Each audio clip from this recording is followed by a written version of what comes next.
All right, everyone, this story here is talking about what happened after the resurrection. Now, after the resurrection is post Peter denying the Lord. There were three key moments in Peter's life, three defining moments in his life. One, when he confessed, "You are the Christ, the Son of the living God," and the Lord said, "You are Peter." Very defining moment. Your confession, on that confession, I'm going to build my church. I'm going to give you the keys of the kingdom. The second defining moment is when he denied the Lord 3 times.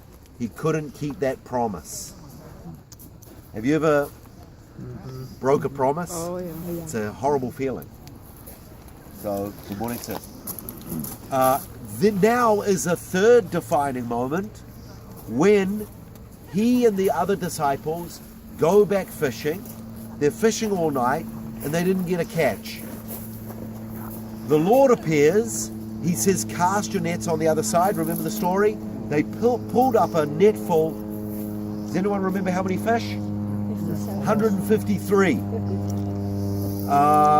Some people say that stood for the 153 known nations of the world at that day. Some people say it stood for 153 known species of fish at that day, which was representative of either the Gentile nations known at that day. Someone pointed out that in numerology, like if you take A equals 1, B equals 2, in Hebrew, you know what 153 comes out to? Ani Elohim, I am God. Very interesting. Wow. Whatever it may be, it probably would have reminded Peter at the very beginning when the Lord called Peter. Remember, they caught a boatload of fish. And Peter said, "Depart from me, Lord, I'm a sinful man." So the same thing happened. They get this huge catch of fish.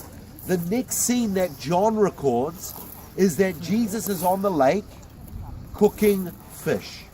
Now, inside of that church, there is a rock. And Christians from the 4th to the 7th century, which is called the Byzantine period, they built a church there.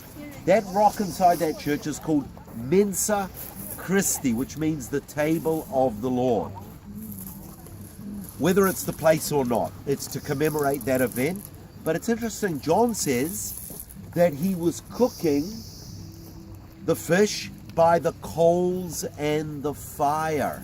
What does that remind us of?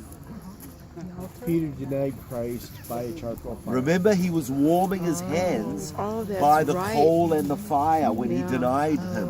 So this is another memory for Peter. Symbolism. And then the third memory is the 3 times that the Lord asked him, "Peter, do you love me? Do you love me? Do you love me?" And the third time Peter was angry because he said, "Lord, you know all things." And the Lord took Peter's commitment and he said, you're still going to be my man. Feed my sheep. Feed my lambs.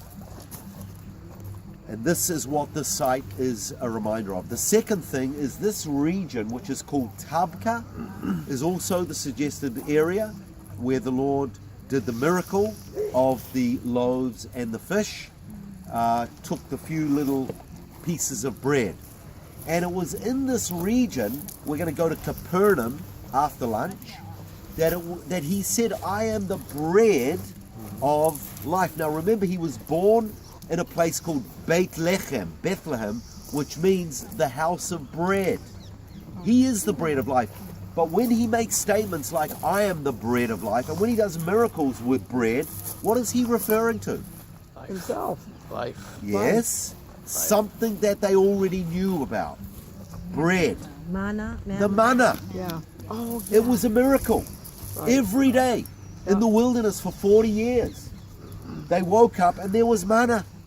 Where did it come from? yeah. How did they get provided for 40 years? I bet they were It was a shocked. miracle, and that's what he said, what he meant when he said, "I'm the true bread that comes down from heaven." Okay? And bread, of course, is an everyday sustenance. That's what it meant in those days. Today, it's not exactly,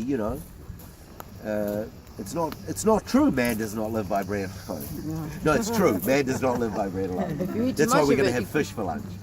All right, guys, have your pictures. If you have questions, just wait for the bus.